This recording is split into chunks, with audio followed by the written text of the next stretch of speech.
So this is my fake student account with the Common App, and I'm going to show you how to sign the FERPA waiver, what steps it takes.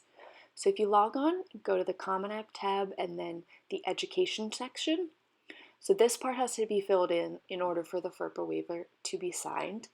So you want to have the student either type in the name or the CEEB code, and then select your high school and continue.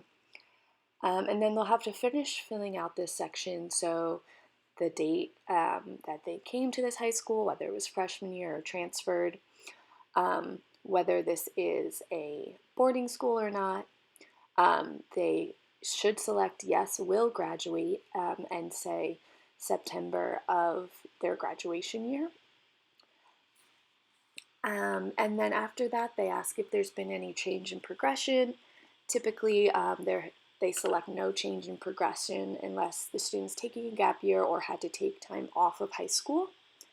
And then they will have to put in their guidance directors, or if you have students put in your name, whichever counselor that should be listed as the contact person or the student's counselor. Their name should be listed. So that part needs to have a green check mark in order to sign the FERPA. So the student needs to fill out everything else, but just for this, that first check has to be there.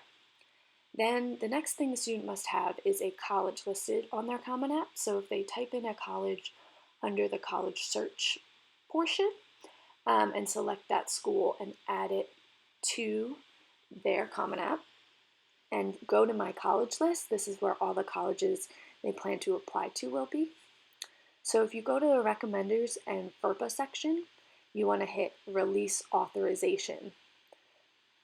They'll have to check that first box and hit continue, and then check that first box there as well. I usually read that sentence to them if I'm with them.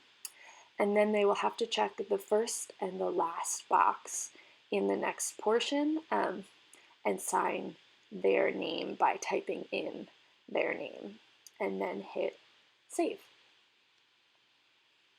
So this only needs to be done once, so you should get that green check and be good to go. I always tell my students how it works at our school. They do not invite recommenders, so for us, I tell them not to do that section, but for your school, you might have that as a portion they need to do as well.